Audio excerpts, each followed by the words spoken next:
Hey guys, how's it going? Kermode here. Welcome to the next video in my beginner Ableton course. In this video, I'm going to show you guys how you can record audio and edit audio inside of Ableton. Now, if you haven't already grabbed it, I've got a free sample pack for all the beginners out there in the description of this video, but I don't want to keep you waiting, so without further ado, let's get going. So let's talk about recording audio inside of Ableton. The first thing you need to do is you have to set up your input in your preferences in Ableton. So I'm going to press Command and comma to get there. And you can also achieve that by heading up to the drop down menu and go to Live Preferences right here.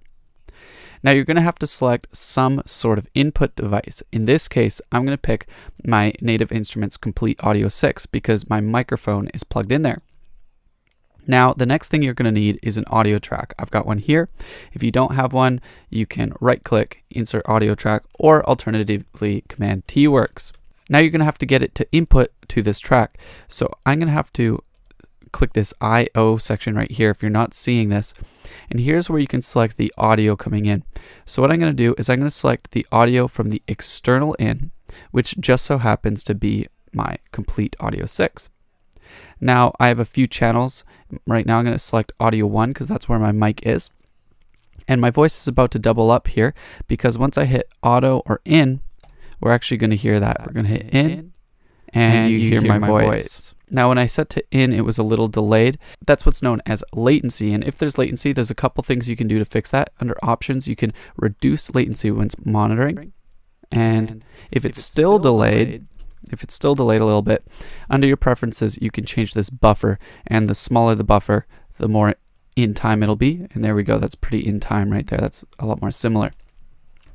So what you would do is you would set it to in, and you would arm the track. And with the track armed in auto, you'll hear it as well, or in. With off, you won't hear it even while you're recording, but it'll still record it. And then I can record a clip, and it'll record a clip right here. Now I can play it back, and it'll record a clip right here, and it'll record a clip right here. Or alternatively, I can record on the timeline. Now you'll notice I had a count in 1 bar before it started recording, and that's because under the metronome here I selected a 1 bar count in. So that'll give me one bar before it starts recording. And now it starts recording on the timeline right here. And now it starts recording on the timeline right here. And now it starts recording on the timeline right here. So there we go. We have the audio there on our timeline. Now, if you're recording into a song and you only want to record for one section, you're going to want to use the punch in, punch out value. And what this will do is based off this loop bracket we have here, it'll start recording and stop recording. So check this out. I'm going to put my start arrow here. I'm going to hit record. And now it's going to start recording right here. La la la, and it stopped. Here, la la la, here, la la la. So if you have a full song and you only want to quickly record one part, you don't want to record over the things right here, you can do that. So there we go. That's it. Recording's that simple. We now have our audio here. And with our audio here, we can start recording. We can start to edit it. So there's a few ways you can edit audio inside of Ableton. The first is you can add fades, and to add fades you want to be off of automation mode, and to do that you click this little automation button here, and then when you zoom in you can see volume fades. So you can add volume fades to your sound here. Now it starts recording. Now it starts recording. In case there was maybe a click or a pop when you first started recording. And now it starts recording on the timeline. Now you may want to chop and edit this. So to do that, you can select any point of a clip, and you can press Command E, and you'll see it made a little edit. And now you can actually move these slices around. And now it's recording. And now it's recording. And now it's recording. You can also use basic key commands such as copy and paste. And now it's timeline. To move things around. Once you've created a loop that you want, you can press Command J to consolidate that. And now this is one clip I can move around as a whole. Now there are some fun parameters in here we can use to edit this further. The first is transposition right here, and this allows you to pitch around your sound.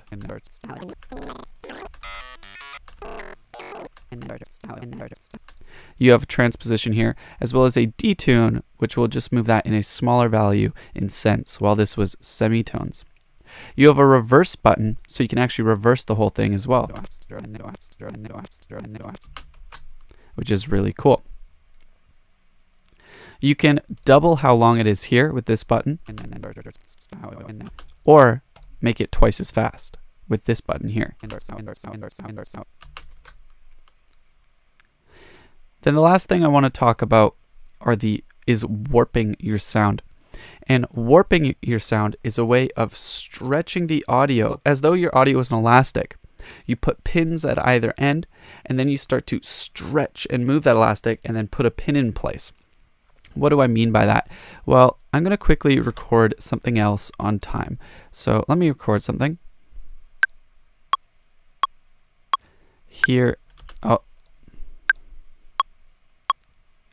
this is my recording. So I'm going to go into my recording.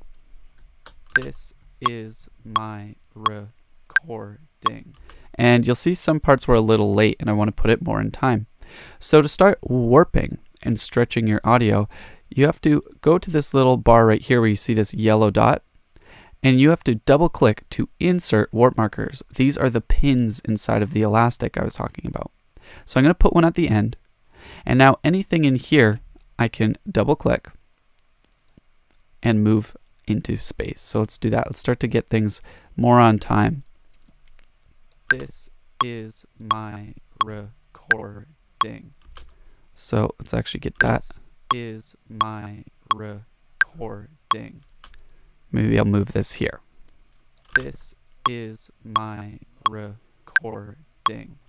I like that. That's more in time. You can do this quite intensely as well. And then once that's done and you've warped your sound and you've moved things around, there are different warp modes in this drop-down menu which will have different characteristics. The first is I want to show you is Complex Pro. This one sounds kind of cleanest to the ear, especially for things on vocals. This is my recording. This does this through a digital algorithm, and its benefit is it's pretty clear, but its downside is it kind of creates these thin digital artifacts. It makes your sound kind of smear in a sense. Complex is similar. This is my recording. It's pretty smooth, but it creates some artifacts. The cool thing about the Complex Pro one is you can shift the formants too. This works really well if you pitch this thing around, say an octave. This is my record. This is my record. Now, if you don't know anything about formants, you can kind of think of like the tone and characteristic of your mouth. Me singing a middle C and someone else singing a middle C is going to sound completely different because we have different formats, we have different structure and tone to our mouth. Now you have re-pitch mode, which will actually stretch this sound and compress this sound by changing the pitch. And this is actually technically the cleanest way of warping, but again, it'll alter the pitch. This is my recording. That doesn't create any weird artifacts or anything like that. Now, texture mode, what texture mode does is it takes these little grains and kind of duplicates them across. It kind of turns your sound to little micro grains and stretches it. This is my recording. The tighter the grains, this is my recording. You can kind of hear it, but if it's really big, this is my recording. You kind of heard on the end there that da-da. It kind of da-da. You heard the little grains. Now this flux will randomize the size of the grains. This is my recording. While no flux, it'll always be the same. This is my recording. This warp mode will be really obvious if I do this. This is this. Hear how big the grains were? This. Now that also applies for tones mode as well. This one just has a grain size slider. And then the last one is Beats Mode. Now, Beats Mode is really cool, and it's designed for warping drums. And what it does is it plays back your sound at the original way it sounds, but based off certain settings. So this is transient mode, and what transient mode does is it takes these warp markers and these little gray pseudo warp markers, which are warp markers that aren't there that Ableton believes are transients, and it will play back the original sound from each transient the way it's meant to be heard. Now, the menu below that is 3 different ways it'll play back, and the first is forward stop. So it's going to play the original sound at its original speed, stop if it reaches how long that would have been to the next transient, and then play the next transient. So you hear it's a little stuttery. This is my recording. This is my recording. The reason that's good for drums is because drums are pretty tight and it'll play back at its original speed, and using complex and texture and stuff does not sound good on drums. You can get away with it with vocals though, but you can't really do this with vocals because you hear the stutter. Now, the next is forward. What it'll do is it'll play the original sound at its original speed for the length of the original transient, and then until it hits the next one, it'll start to play it back from its original beginning. This is my... You really hear it at the beginning. This is my record.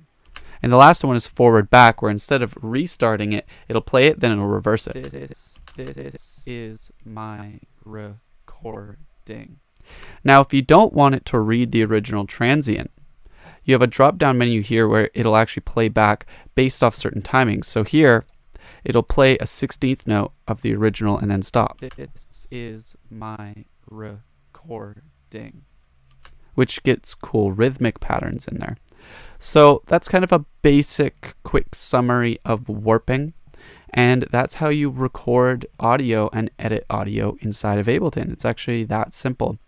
So I hope you got a lot out of this video. My name's Kermode. That was recording, editing, and warping audio inside of Ableton. If you haven't already grabbed the Starter Ableton pack, make sure to do so. And if you like this video, maybe drop it a like, drop it a comment, and share it around. It would help more than you know.